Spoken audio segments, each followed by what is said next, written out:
ವ್ಯಾಪ್ತಿಯ ಕೇಂದ್ರ ಸ್ಥಾನವಾದ ಎಂ ಭವನಾಳ್ ಗ್ರಾಮದ ಈ ಒಂದು ಗ್ರಾಮ ಸಭೆಗೆ ಅಧ್ಯಕ್ಷತೆ ವಹಿಸಿದಂಥ ಮಾನ್ಯ ಅಧ್ಯಕ್ಷರಿಗೂ ಉಪಾಧ್ಯಕ್ಷರಿಗೂ ಗ್ರಾಮ ಪಂಚಾಯತಿಯ ಸರ್ವ ಸದಸ್ಯರಿಗೂ ಹಾಗೂ ಪಂಚಾಯತ್ ಅಭಿವೃದ್ಧಿ ಅಧಿಕಾರಿಗಳಿಗೂ ತುಂಬ ಹೃದಯದ ಹೃತ್ಪೂರ್ವಕವಾಗಿ ಸ್ವಾಗತವನ್ನು ಕೋರುತ್ತೇನೆ. ಅತಿ ಹೆಚ್ಚಿನದಾಗಿ ತಮ್ಮ ಎಲ್ಲ ಕೆಲಸ ಕಾರ್ಯಗಳನ್ನು ಬದಿಗೊತ್ತಿ ಈ ಒಂದು ಗಾಂಧಿ ಜಯಂತಿ ಅಂಗವಾಗಿ ಈ ಗ್ರಾಮ ಸಭೆಗೆ ಆಗಮಿಸಿದಂಥ ನಮ್ಮ ಸಮಸ್ತ ರೈತ ವರ್ಗದವರಿಗೂ ಮತ್ತು ಕೂಲಿಕಾರರಿಗೂ ಬಡವರ್ಗದವರಿಗೂ ಬಡತನ ನಿರ್ಮೂಲನೆಯಿಂದ ಬಳತಕ್ಕಂಥ ಸಮಸ್ತ ನಾಗರಿಕರಿಗೂ ಸಹ ಈ ಒಂದು ವಿಶೇಷ ಗ್ರಾಮ ಸಭೆ ಅಂಗವಾಗಿ ಹೃತ್ಪೂರ್ವಕವಾಗಿ ಸ್ವಾಗತವನ್ನು ಕೋರುತ್ತೇನೆ. ಅದೇ ರೀತಿಯಾಗಿ ಸಾರ್ವಜನಿಕರ ಅಹವಾಲುಗಳ ಬಗ್ಗೆ ಅತಿ ಸೂಕ್ಷ್ಮತೆಯಿಂದ ಗಮನಿಸಲು ಈ ಒಂದು ಸಭೆ ಆಗಮಿಸತಕ್ಕಂಥ ಆಶಾ ಕಾರ್ಯಕರ್ತೆಯರು, ಅಂಗನವಾಡಿ ಕಾರ್ಯಕರ್ತೆಯರು ಹಾಗೂ ಮಹಿಳಾ ಒಕ್ಕೂಟದ ಪ್ರತಿನಿಧಿಗಳು ಹಾಗೂ ಸಮಸ್ತ ಯುವಕ ಯುವತಿಯರು ಹಾಗೂ ನಮ್ಮ ಗ್ರಾಮ ಪಂಚಾಯತಿ ಸಿಬ್ಬಂದಿ ವರ್ಗಗಳು ಸಹ ಹೃತ್ಪೂರ್ವಕವಾಗಿ ಸ್ವಾಗತವನ್ನು ಕೋರುತ್ತೇನೆ. ಈ 150ನೇಯ ಮಹಾತ್ಮ ಗಾಂಧಿ ಜಯಂತಿಯ ವಿಶೇಷ ಗ್ರಾಮ ಸಭೆ. ಗಾಂಧೀಜಿ ಕಂಡ ಕನಸು ನಮ್ಮ ಗ್ರಾಮಗಳು ಸ್ವರಾಜ್ಯವಾಗಿ ಇರಬೇಕು, ರಾಮರಾಜ್ಯವಾಗಬೇಕು, ಗ್ರಾಮಗಳ ಅಭಿವೃದ್ಧಿಯ ಚಿತ್ತ ಸಂತೋಷ ನೆಮ್ಮದಿಯಿಂದ ಕೂಡಿರಬೇಕೆಂಬ ದೃಷ್ಟಿಯಿಂದ ನಮಗೆ ಭಾರತವನ್ನು ಸ್ವತಂತ್ರವಾಗಿ ನಮಗೆ ಬಿಡಿಸಿಕೊಟ್ರು ಬ್ರಿಟಿಷರ ಕೈಯಿಂದ. ಅದೇ ರೀತಿ ಗಾಂಧಿ ಕಂಡ ಕನಸು ನನಸು ಕಾಣಲಿಕ್ಕೆ ನಮಗೆ ಇಷ್ಟು ದಿನಗಳ ಕಾಲ ಭಾಳ ವಿಳಂಬ ಆಗಿದೆ. ಅವ್ರು ಏನಾದ್ರು ಜೀವಂತವಿರೋ ತುಂಬ ನೋವು ಪಡ್ತದ್ದು. ಯಾಕಂದರೆ ಅವ್ರ ದೃಷ್ಟಿ ಇರೋದು ಸ್ವಚ್ಛತೆಯ ಮೌನ, ಸ್ವಚ್ಛತೆಯ ಸಹಕಾರ.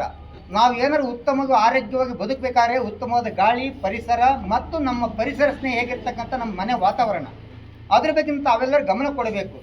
ನಾನು ಅಭಿವೃದ್ಧಿ ಹೊಂದಿದೆ, ಯಾವುದ್ರಲ್ಲಿ ಅಭಿವೃದ್ಧಿ ಹೊಂದಿದೆ? ನೀನು ದೈಹಿಕವಾಗಿ, ಶಾರೀರಿಕವಾಗಿ, ನಿನ್ನ ಮನೆ ಸ್ವಚ್ಛತೆಗಾಗಿ, ಗ್ರಾಮದ ಸ್ವಚ್ಛತೆಗಾಗಿ ಸ್ವಾವಲಂಬನೆಯಾಗಿ ಯಾವಾಗ ನೀವು ಪ್ರೇರೇಪಿತರೋ ಅವಾಗ ಮಾತ್ರ ಗಾಂಧಿ ಕಂಡ ಕನಸು ನನಸಾಗ್ತದೆ.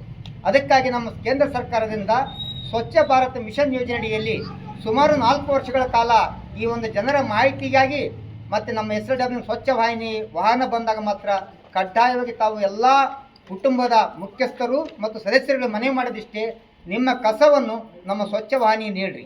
ಆಗ ಗಾಂಧಿ ಕಂಡ ಕನಸು ಸ್ವಚ್ಛ ಮನೆ, ಸ್ವಚ್ಛ ಗ್ರಾಮ, ಸ್ವಚ್ಛ ಬೀದಿ ತಾನಾಗಿ ಅದು ಉದ್ಭವಿಸ್ತದೆ. ಅದಕ್ಕೆ ತಾವುಗಳು ದಯವಿಟ್ಟು ಇನ್ಮೇಲೆ ಯಾವುದೇ ರೀತಿಯಿಂದ ಕಸವನ್ನು ಎಲ್ಲೆಂದರಲ್ಲೇ ರಸ್ತೆಯಲ್ಲಿ ಬಿಸಾಡದೆ ಮನೆಯ ಸುತ್ತಮುತ್ತ ಇರ್ತಕ್ಕಂಥ ಸ್ವಚ್ಛತೆ ಕಾಪಾಡಿಕೊಂಡು ಒಂದು ಪುಟ್ಟಿಯಲ್ಲಿ ಹಾಕಿ ನಮ್ಮ ಸ್ವಚ್ಛ ವಾಹಿನಿ ಗಾಡಿ ನೀಡಿದರೆ ಮಾತ್ರ ಅದನ್ನು ತಗೊಂಡೋಗಿ ನಾವು ವಿಲೇವಾರಿ ಮಾಡಿ ಅದನ್ನು ಪರಿಶುದ್ಧವಾಗಿ ಒಂದು ಗೊಬ್ಬರ ತಯಾರಿಕೆ ಮತ್ತು ಇತರ ವಸ್ತುಗಳನ್ನು ನಾವು ತಯಾರು ಮಾಡ್ತೀವಿ. ಅದಕ್ಕಾಗಿ ರೈತರು ಮತ್ತು ಗ್ರಾಮಸ್ಥರು ಮೊಟ್ಟ ಮೊದಲು ನೀವು ಏನೇ ಮಾಡೋದು ಬೇಡ, ಅಭಿವೃದ್ಧಿ ವಿಚಾರ ಸ್ವಚ್ಛ ವಾಹಿನಿಗೆ ನಿಮ್ಮ ಕಸವನ್ನು ಕೊಡಿ. ಆ ಕಸವನ್ನು ರಸ ಮಾಡಿ ನಾವು ಅಮೃತ ರೂಪದಲ್ಲಿ ನಾವು ಅದನ್ನು ಪಾಲನೆ ಮಾಡ್ತೀವಿ. ಅದಕ್ಕೆ ತಕ್ಕಂತೆ ಈ ಸ್ವಚ್ಛ ವಾಹಿನಿಯ ಒಂದು ಸೇವೆ ಮಾಡಲಿಕ್ಕಾಗಿಯೇ ನಮ್ಮ ಗ್ರಾಮ ಪಂಚಾಯತಿ ವತಿಯಿಂದ ಹುಲಿಗಮ್ಮ ಮತ್ತು ಉಮಾದೇವಿಯವರನ್ನ ನೇಮಿಸಿದ್ದಾರೆ. ಅವರು ದಿನನಿತ್ಯ ಅದನ್ನು ಕಸ ವಿಲೇವಾರಿ ಮಾಡಿ ಅದರ ಬಗ್ಗೆ ಸ್ವಚ್ಛತೆ ಬಗ್ಗೆ ಅರಿವು ಮೂಡಿಸದಿದೆ. ಮೊಟ್ಟ ಮೊದಲಾಗಿ ಈ ಒಂದು 150ನೇ ಮಹಾತ್ಮ ಗಾಂಧಿ ಜಯಂತಿಯ ಪ್ರಯುಕ್ತ ಮೊಟ್ಟ ಮೊದಲ ಕೇಂದ್ರ ಸ್ಥಾನವಾದ ಎಂ ಭವನಾಳ್ ಪ್ರಥಮ ಪ್ರಾರಂಭ ಮಾಡಿ ನಾಳೆಯಿಂದ ಕಸನ್ನು ಎಲ್ಲಿ ಹೊರಗಡೆ ಚೆಲ್ಲಬಾರದು, ನಮ್ಮ ಸ್ವಚ್ಛ ವಾಹಿನಿಗೆ ಕೊಡಬೇಕು. ಸ್ವಚ್ಛ ವಾಹಿನಿ 2 ದಿನಕ್ಕೆ ಅಥವಾ 3 ದಿನಕ್ಕೆ ಬರುತ್ತೆ. ಯಾಕೆ ನಮ್ಮಲ್ಲಿರ್ತಕ್ಕಂಥ 4 ಹಳ್ಳಿಗಳು ಆದರೆ ಅದು ಶೇಖರಣೆ ಮಾಡಿ ಒಂದು ಪುಟ್ಟಿಯಲ್ಲೂ ಒಂದು ಯಾವುದೋ ನಮ್ಮ ಗೊಣಿಚೀಲ ಅಂತ ಹೇಳ್ತಿರ್ತೀವಿ ನಮ್ಮ ಗ್ರಾಮ ಭಾಷೆಯಲ್ಲಿ, ಹಂಗೆ ಶೇಖರಣೆ ಮಾಡಿ ಆ ಗಾಡಿಗೆ ಕೊಡ್ರಿ. ಅದನ್ನು ತಗೊಂಡು ನಾವು ವಿಲೇವಾರಿ ಮಾಡ್ತೀವಿ. ಅದ್ರ ಜೊತೆಗೆ ಪ್ರತಿ ನಿತ್ಯ ನಾವೇನು ಕಸ ಕೊಡ್ತೀವೋ ಅದಕ್ಕೆ ದಿನಕ್ಕೆ 1 ರೂಪಾಯಿ ಅಂತೆ ಅದು ಶುಲ್ಕ ಕಟ್ಟಬೇಕಂತ ಸರ್ಕಾರದ ನಿರ್ದೇಶನ ಇದೆ. ನಾವಾಗಲಿ ನೀವಾಗಲಿ ಜನಪ್ರತಿನಿಧಿಗಳು ಸರ್ಕಾರದ ಆದೇಶಗಳಿಗೆ ಒಂದು ಮಾರ್ಗಸೂಚಿಗಳಿಗೆ ನಾವು ಮಾನ್ಯತೆ ಕೊಡಲೇಬೇಕಾಗುತ್ತೆ. ಅದು ಯಾಕಂದರೆ ಸಾರ್ವಜನಿಕ ಹಿತಪಟ್ಟು ನಾವು ಮಾಡಿರ್ತೀವಿ, ಆದೇಶಗಳನ್ನು ಪಾಲನೆ ಮಾಡಬೇಕು. ಅದಕ್ಕೆ ತಾವುಗಳೆಲ್ಲರೂ ಸಹಕಾರ ಕೊಡಬೇಕು. ಇದಕ್ಕಾಗಿ ಒಂದು ಗಟ್ಟಿ ನಿರ್ಧಾರ ಪ್ರಕಾರ ತಾವೆಲ್ಲರೂ ಇಂದು ಇವತ್ತು ಪ್ರತಿಜ್ಞೆ ಬೋಧಿಸಬೇಕಾಗ್ತದೆ. ಒಂದು ಗಟ್ಟಿ ಮನಸ್ಸು ಮಾಡಿ ಒಮ್ಮೆಲೆ ಯಾರು ಇದು ಮಾಡೋಕ್ಕಾಗಲ್ಲ, ಪ್ರಯತ್ನ ಪಡಬೇಕು, ಪ್ರತಿಫಲ ಸಿಕ್ಕೇ ಸಿಗುತ್ತೆ. ಇವತ್ತು ಈ ಗಾಂಧಿ ಜಯಂತಿ ಅಂಗವಾಗಿ ಮೊಟ್ಟ ಮೊದಲನೇದಾಗಿ ನಾವು ಪ್ರತಿಜ್ಞೆ ವಿಧಿ ಎಲ್ಲರಿಗೂ ಬೋಧಿಸ್ತೀವಿ. ನಿಮ್ಮ ಮನೆಯ ಕಸವನ್ನು ನಮ್ಮ ಸ್ವಚ್ಛ ವಾಹಿನಿ ಕೊಡಿರಿ. 2ನೇದು ಈ ಉದ್ಯೋಗ ಖಾತ್ರಿ, ಮಹಾತ್ಮ ಗಾಂಧಿ ರಾಷ್ಟ್ರೀಯ ಗ್ರಾಮೀಣ ಉದ್ಯೋಗ ಖಾತ್ರಿ. ಇದು ಖಾತ್ರಿ ಏನಂದರೆ ನಮ್ಮ ಜನ ಕೂಲಿ ಇಲ್ದೇ ಬದುಕಿಲ್ದೇ ಬೇರೆ ಗ್ರಾಮಗಳಿಗೆ ಹೋಗ್ತಾರೆ. ಅಲ್ಲಿವರೆಗೂ ಕುಟುಂಬ ಬದುಕೋದು ಕಷ್ಟ, ನೆರಳಿರಲ್ಲ, ಕುಡಿಯೋಕ್ಕೆ ನೀರಿರಲ್ಲ. ಅದರಿಂದ ನಮ್ಮ ಊರು ಬಿಡಬಾರ್ದು, ನಮ್ಮ ಗ್ರಾಮನ ಬಿಡಬಾರ್ದು ಎಂಬ ಉದ್ದೇಶದಿಂದನೇ ಅದು ಸಹ ಬಾಪೂಜಿ ಮಹಾತ್ಮ ಗಾಂಧಿ ಶ್ರೀಮಿಲಾ ಯೋಜನೆ ಜಾರಿ ಮಾಡಿದ್ದಾರೆ. ಈ 2 ಯೋಜನೆ ನಮ್ಮ 2 ಕಣ್ಣಿದ್ದಂತೆ. ಕೇಂದ್ರ ಸರ್ಕಾರದ ಯೋಜನೆಗಳನ್ನು ನೀವು ಅನುಷ್ಠಾನ ಮಾಡಿಕೊಳ್ಳೋದಕ್ಕೆ ಅದಕ್ಕೆ ನಾವೆಲ್ಲರೂ ಸಫಲರಾಗಬೇಕು. ನಾವು ಅಧಿಕಾರ ವೃಂದದವರು ಸ್ಪಂದಿಸಿ ಜನರಿಗೆ ಮಾಹಿತಿ ನೀಡಬೇಕು. ಮಾಹಿತಿ ತಕ್ಕಂತೆ ಸಾರ್ವಜನಿಕರು ಅದಕ್ಕೆ ಮಾನ್ಯತೆ ನೀಡಿ ಗೌರವ ಕೊಟ್ಟು ಅದನ್ನ ಪಾಲನೆ ಮಾಡಬೇಕು. ಹಾಗಾದಾಗ ಮಾತ್ರ ಈ ಗಾಂಧಿ ಕಂಡ ಕನಸು ಮತ್ತು ಗ್ರಾಮ ಸ್ವರಾಜ್ಯದಲ್ಲಿ ಯಾವುದೇ ಸಂದೇಹವಿಲ್ಲ. ದಯವಿಟ್ಟು ಹೇಳ್ತೀನಿ, ನಮ್ಮಲ್ಲಿ ನಾವು ತಿಳ್ಕೊಳ್ಳೋ ಮಟ್ಟ ಗಾಂಧಿ ಇಷ್ಟು ಹೇಳಿದ್ದು, ಏನು ಮಾಡೋಕ್ಕೆ ಹೋಗ್ಬೇಡ್ರಿ. ಅದು ನಮ್ಮ ಹಳ್ಳಿ ಭಾಷೆಗೆ ಹೇಳ್ತಾರೆ, ಈ ಸ್ವಚ್ಛತೆಯ ಬಗ್ಗೆ ಗಮನ ಕೊಟ್ಟು 4 ಜನಕ್ಕೆ ತಿಳಿ ಹೇಳ್ರಿ. ಅದನ್ನು ಗಲೀಜು ಮಾಡೋದು ತೆಗೆಯರು ಯಾರು? ಬೇರೆ ಯಾರಾದರೂ ಬಂದು ಅದು ತೆಗೆದಿದ್ರೆ ನಾವು ಮಾಡೋಣ. ನಮ್ಮ ಗ್ರಾಮ, ನಮ್ಮ ಬೀದಿ, ನಮ್ಮ ಮನೆ ಸ್ವಚ್ಛತೆಗೆ ನಾವು ಹಿಡಿದು ಯಾರು ಇಡ್ತಾರೆ? ಇದರ ಬಗ್ಗೆ ಹೆಚ್ಚಿನ ಆದ್ಯತೆ ಕೊಡ್ರಿ. ಸ್ವಚ್ಛತೆಯೇ ಆರೋಗ್ಯ. ಸ್ವಚ್ಛತೆ ಇದ್ದರೆ ನೀವು ಎಲ್ಲಿ ಆಸ್ಪತ್ರೆಗೆ ಅವಶ್ಯಕತೆ ಇಲ್ಲ. ಮನೆ ಮುಂದೊಂದು ಗಿಡ, ನಿಮ್ಮ ಮನೆ ಸ್ವಚ್ಛತೆ, ಕಸ ವಿಲೇವಾರಿ ಹಾಗೂ ಅದು ಕೊಡ್ತಕ್ಕಂಥ ನೀವು ಒಂತಿಗೆ ದಿನಕ್ಕೆ ₹1 ಅದನ್ನು ನೀವು ಪ್ರೇರೇಪಿಸಿಬಿಟ್ರಿಗೆನ ನಮ್ಮ ಪಂಚಾಯಿತಿ ನಿಮ್ಮ ಸಹಕಾರಕ್ಕೆ ಸದಾ ಬದ್ಧವಾಗಿ ಕೆಲಸ ಮಾಡುತ್ತಂತ ಹೇಳ್ತಾ ಈ ಒಂದು ಅಂಗವಾಗಿ ಮಾತನಾಡಲು ಅವಕಾಶ ಮಾಡಿಕೊಟ್ಟಂಥ ತಮ್ಮೆಲ್ಲರಿಗೂ ಧನ್ಯವಾದ ಸಲ್ಲಿಸುತ್ತಾ, ಮೊಟ್ಟ ಮೊದಲನೇದಾಗಿ ಆ ತಾಯಂದಿರಿಗೇನು ಇವತ್ತು ಒಂದು ಸರ್ಕಾರನೇ ಮಾಡೈತೆ, ಗಾಂಧಿ ಕಂಡ ಕನಸು ತಮ್ಮೆಲ್ಲರ ಸ್ವಚ್ಛತೆ ಬಗ್ಗೆ ಅವ್ರಿಗೆ ಸನ್ಮಾನ ಕಾರ್ಯಕ್ರಮ ಇದೆ. ಈ ಸನ್ಮಾನ ಕಾರ್ಯಕ್ರಮವನ್ನು ನಮ್ಮ ಅಧ್ಯಕ್ಷರ ನೇತೃತ್ವದಲ್ಲಿ ನೋಡಲ್ ಅಧಿಕಾರಿಗಳು ಮತ್ತು ಉಪಾಧ್ಯಕ್ಷರು ಹಾಗೂ ಪಂಚಾಯತ್ ಅಭಿವೃದ್ಧಿ ಅಧಿಕಾರಿಗಳು ಸರ್ವ ಸದಸ್ಯರು ಎಲ್ಲರೂ ಈಗ ಅವರಿಗೆ ಸನ್ಮಾನ ಕಾರ್ಯಕ್ರಮ ಹಮ್ಮಿಕೊಂಡಿದ್ದಾರೆ. ಈಗ ನೋಡಲ್ ಅಧಿಕಾರಿಗಳು ಬರಬೇಕಾಗಿತ್ತು, ತಡವಾಗಿ ಬರ್ತಾರೆ. ಇದಕ್ಕೆ ತಾವೆಲ್ಲರೂ ಜನರಿಗೆ ನೇರವಾಗಿದ್ದರೆ ಗ್ರಾಮ ಪಂಚಾಯತ್ ಕೇಂದ್ರ ಸ್ಥಳ ನಿಮ್ಮದು. ಅದಕ್ಕೆ ತಾವು ಏನಿದ್ರೆ ಸಮಸ್ಯೆಗೆ ಪರಿಹಾರ ಇದ್ದೇ ಇದೆ. ಅದರಲ್ಲಿ ಸಾರ್ವಜನಿಕ ಮಾಹಿತಿ ಕೊಡ್ತಕ್ಕಂಥ ಅಧಿಕಾರಿ ಸಾರ್ವಜನಿಕ ಮಾಹಿತಿ ಅಧಿಕಾರಿ ಇದ್ದಾರೆ. ಬಂದಲ್ಲಿ ಮಾಹಿತಿ ಪಡೀರಿ. ಯಾರೋ ಮಧ್ಯವರ್ತಿಗಳ ಮಾತು ಕೇಳಿ ಮಾಹಿತಿ ಕೊರತೆಯಿಂದ ತಪ್ಪು ಭಾವನೆಗಳಿಂದ ನೀವೆಲ್ಲ ಪಡಿತಕ್ಕಂಥ ಸೌಲಭ್ಯಗಳನ್ನು ವಂಚಿತರಾಗಬೇಡ ಎಂಬ ಉದ್ದೇಶದಿಂದ ಮಾತಾಡೋಕ್ಕೆ ಅವಕಾಶ ಕೊಟ್ಟಂತ ತಮ್ಮೆಲ್ಲರಿಗೆ ಹೇಳ್ತಾ ನಾನು ಮಾತು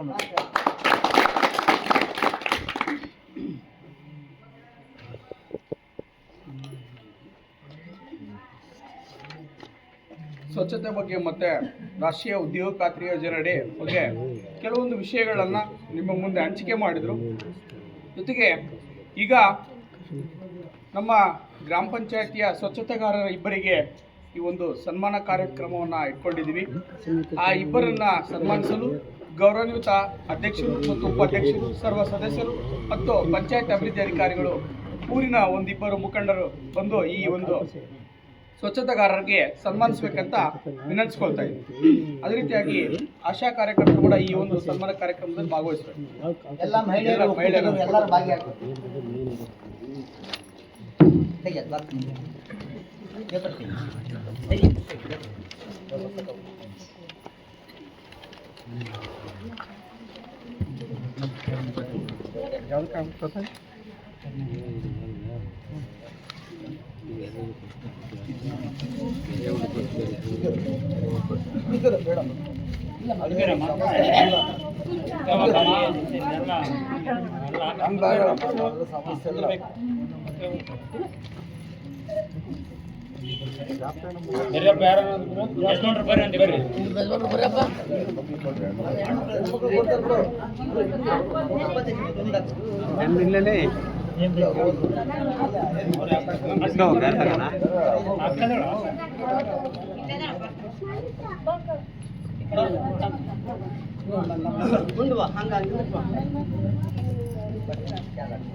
ಸರ್ ಬರಿ ಬರಿ ಕಡೆ ನೀವೆಲ್ಲ ಬರಿ ಸರ್ ನೀವು ಬರಿ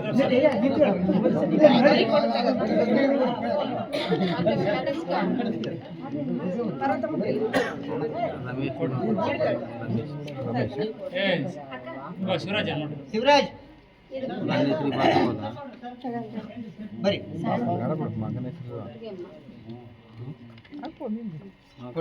ರಮೇಶ್ ಬಜ್ಜಪ್ಪನ ಅಲ್ಲ ಬಜ್ಜಪ್ಪ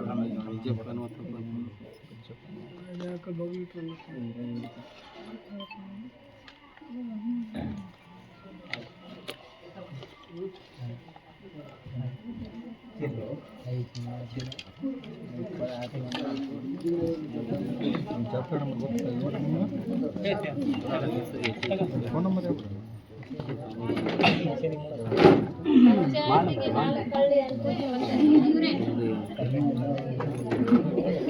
ಸಂಬಂಧ ಇಲ್ಲ.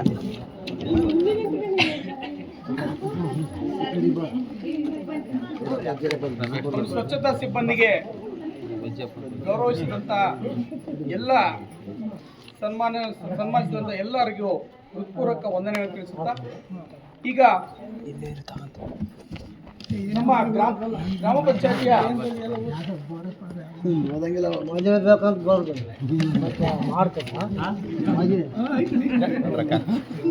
ಗ್ರಾಮ ಪಂಚಾಯತಿಯ ರಾಷ್ಟ್ರೀಯ ಉದ್ಯೋಗ ಖಾತ್ರಿ ಯೋಜನೆಯಡಿ ಈ ಒಂದು ಯೋಜನೆಯನ್ನು ಪ್ರಾರಂಭಿಸಲು ಪೂರ್ವ ಸಿದ್ಧತೆಯಾಗಿ ನಾವು ಇವತ್ತಿನ ದಿನದಿಂದ ಸ್ಟಾರ್ಟ್ ಮಾಡಿದ್ವಿ. ಪ್ರತಿದಿನ ಪ್ರಚಾರದೊಂದಿಗೆ ಮತ್ತು ಕಾಮಗಾರಿ ಪಟ್ಟಿಯನ್ನ ಅಂದ್ರೆ ನಿಮ್ಮ ವೈಯಕ್ತಿಕ ಕಾಮಗಾರಿಗಳ ಪಟ್ಟಿಯನ್ನ ಒಂದರಲ್ಲಿ ಶೇಖರಣೆ ಮಾಡಿ ವಾರ್ಡ್ ಸಭೆಗಳಲ್ಲಿ ಬಂದಂತ ಕಾಮಗಾರಿಗಳನ್ನು ಪಟ್ಟಿಗಳನ್ನು ತೆಗೆದುಕೊಂಡು ಎಲ್ಲವನ್ನ ಗ್ರಾಮ ಸಭೆಯಲ್ಲಿ ಮಂಡಿಸಿ 25 ಮತ್ತು 26ನೇ ಸಾಲಿನ ಏನು ಯೋಜನೆಯ ಒಂದು ಕಾಮಗಾರಿ ಯೋಜನೆಯನ್ನ ನಾವು ಕ್ರಿಯಾ ಯೋಜನೆಯನ್ನ ವಾರ್ಷಿಕ ಕ್ರಿಯಾ ಯೋಜನೆಯನ್ನ ತಯಾರಿಸ್ತೀವಿ.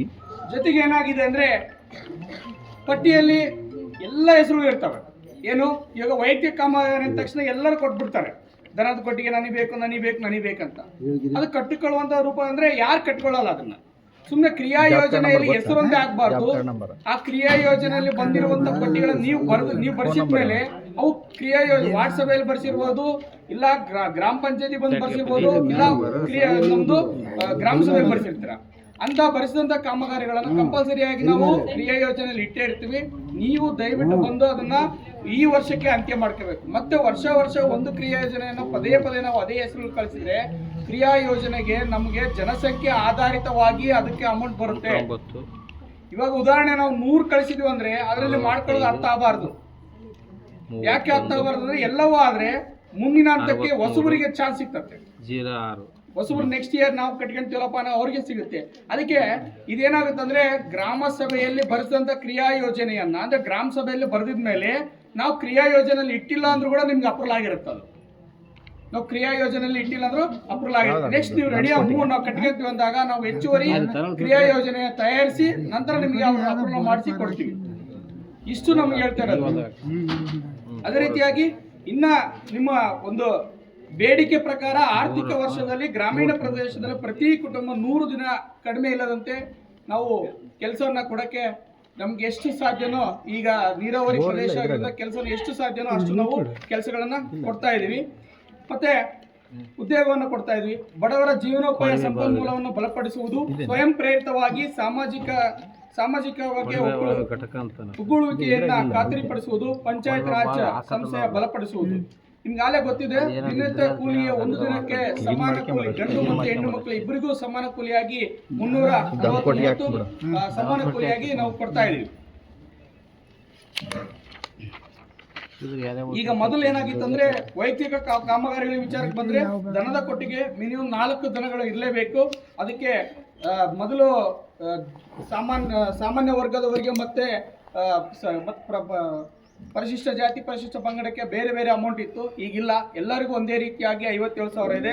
ಕುರಿ ಮತ್ತು ಮೇಕೆಗೆ 70,000, ಬಚ್ಚಲಗುಂಡಿಗೆ 11,000, ಕೋಳಿ ಶೆಡ್ಡಿಗೆ 60,000, ಮೀನು ಮತ್ತು ಕೃಷಿ ಕೊಳಕ್ಕೆ 94,000, ಕೊಳವೆ ಬಾವಿ ಮರುಪೂರ್ಣ ಘಟಕಕ್ಕೆ 27,000, ಎರೆಹುಳು ಘಟಕಕ್ಕೆ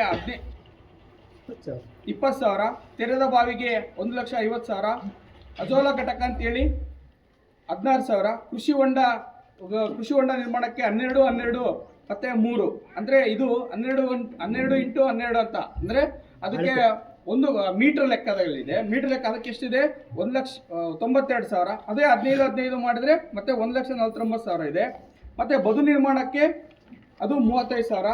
ಅದು ಹೆಕ್ಟರ್ಗೆ ಇಷ್ಟೊಂದಂಗೆ ಬರುತ್ತೆ ಅಮೌಂಟು. ನೀವು ಎಷ್ಟು ಅಂದರೆ ನಮಗೆ ಮಿನಿಮಮ್ 5 ಎಕರೆಗೆ ಮಾತ್ರ ತಗೊಳ್ತೀವಿ. ಯಾವುದೇ ಒಂದಿರಲಿ, ಅದು BPL ಕಾರ್ಡ್ ಹೋಲ್ಡರ್ ಇದ್ರೆ ಮತ್ತೆ ಯಾವುದೋ ಅವರಿಂದ 5 ಎಕರೆ ಮೇಲವರೆಗೂ ತಗೊಳ್ತೀವಿ. ಇದು ನಮ್ಮ ಇಲಾಖೆ ಮತ್ತು ಕೃಷಿ ಇಲಾಖೆ ಮತ್ತು ತೋಟಗಾರಿಕೆ ಇಲಾಖೆ 3 ಕೂಡ ಏನು ಈ ಬದು ನಿರ್ಮಾಣ ಆಗಿರ್ಬೋದು, ಕೃಷಿ ಹೊಂಡ ಆಗಿರ್ಬೋದು, ಇವನ ಕಾಮಗಾರಿಗಳನ್ನು ಮಾಡ್ತಾ ಇದ್ದಾರೆ. ಮತ್ತೊಂದು